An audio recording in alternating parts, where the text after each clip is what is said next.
আসসালামু আলাইকুম রহমতুল্লাহ। F English version স্কুলের পক্ষ থেকে সবাইকে শুভেচ্ছা। সুপ্রিয় শিক্ষার্থীবৃন্দ, আজকে আমরা 6 to 10 একটা কমন ইংরেজি বিষয় finite verb and non finite ভার্বের সম্পর্কে আপনাদেরকে কিছু ধারণা দেওয়ার চেষ্টা করব।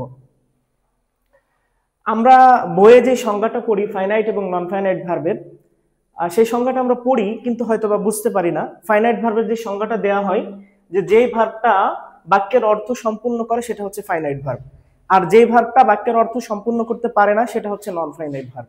যেমন এখানে দুটো বাক্য আমরা লিখেছি, হি রিডস এ বুক, সে একটা বই পড়ে। আই ইট রাইস, আমি ভাত খাই।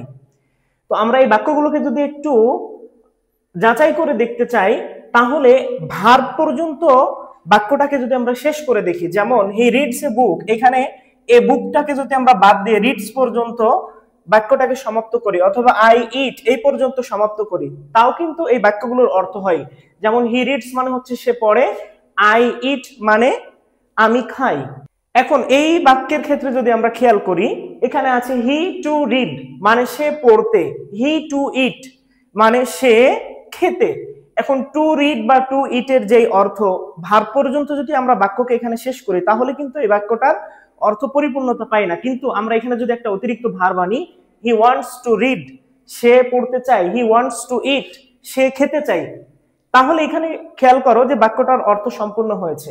এখন এখানে টু রিড টু ইট একটা ভার্ব থাকার পরেও অতিরিক্ত আরেকটা ভার্ব আমাদেরকে আনা প্রয়োজন হয়েছে, যেটা বাক্যের অর্থ সম্পূর্ণ করতে সাহায্য করেছে। সুতরাং এই ভার্ব যেটা ওয়ান্টস এখানে মূল কাজ করছে, অথবা এখানে রিডস এখানে ইট এটা মূল কাজ করছে। তো এই যেই ভার্বটা এরকম মূল অর্থ প্রকাশ করছে, বাক্যের অর্থ যেই ভার্বটার মাধ্যমে পূর্ণভাবে প্রকাশ পায় সেটা হচ্ছে ফাইনাইট ভার্ব। আর টু ইট বা টু রিড আমরা যেটা লিখেছি এটা হচ্ছে নন ফাইনাইট ভার্ব।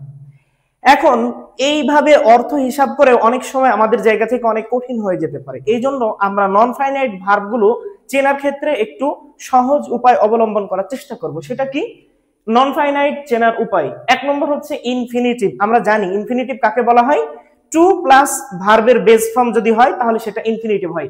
যেমন এই দুইটা বাক্যে আমরা উদাহরণ দিয়েছি টু রিড টু ইট।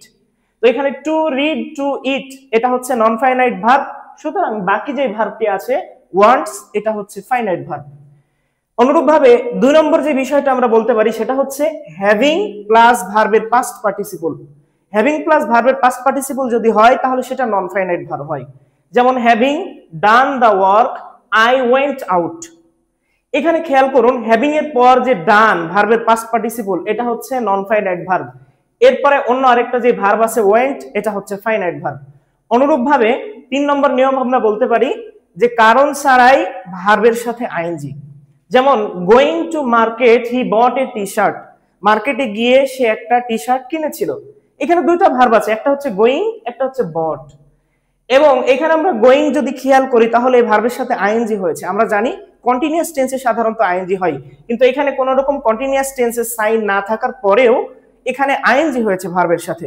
সুতরাং আমরা বলতে পারি যে এটা বিনা কারণে আইএনজি হয়েছে এবং এটা হচ্ছে একটা নন ফাইনাইট ভার্ব, এবং এখানে বট হচ্ছে একটা ফাইনাইট ভার্ব। এরপরে চার নম্বর চেনার নিয়ম যেটা, কারণ ছাড়াই ভার্বের পাস্ট পার্টিসিপল ফর্ম হয়। যেমন আমরা এখানে একটা উদাহরণ লিখেছি, died snake can not byte. এখানে দুইটা ভার্ব আছে, একটা বাইট এবং একটা হচ্ছে ডাইড। তো আমরা এখানে খেয়াল করছি ডাইড হচ্ছে ভার্বের পাস্ট পার্টিসিপল ফর্ম, ডাই ভার্বের পাস্ট পার্টিসিপল ফর্ম হচ্ছে ডাইড। তো এইখানে এই ডাইড হয়েছে, কিন্তু আসলে আমরা জানি সাধারণত পারফেক্ট টেন্স গুলোতে পাস্ট পার্টিসিপল ফর্ম হয়। তো এখানে পারফেক্ট টেন্সের কোনো সাইন না থাকার পরেও এই ডাইড এটা পাস্ট পার্টিসিপল ফর্ম হয়েছে, সুতরাং এটা হচ্ছে নন ফাইনাইট ভার্ব এবং এখানে বাইট এটা হচ্ছে ফাইনাইট ভার্ব। তাহলে খুব সহজে আমরা যদি নন ফাইনাইট ভার্বগুলোকে আইডেন্টিফাই করতে পারি তাহলে বাকি যে ভার্বটি সেন্টেন্সের মধ্যে থাকবে সেটি হচ্ছে ফাইনাইট ভার্ব। এইভাবে যদি আমরা নন ফাইনাইট এবং ফাইনাইট চেনার হিসাব করি তাহলে খুব সহজেই আমরা নন ফাইনাইট এবং ফাইনাইট চিনতে পারবো ইনশাআল্লাহ। সবাইকে আবারও শুভেচ্ছা জানিয়ে আজকের মতো এই টপিকে শেষ করছি। আসসালামু আলাইকুম ওয়া রাহমাতুল্লাহ।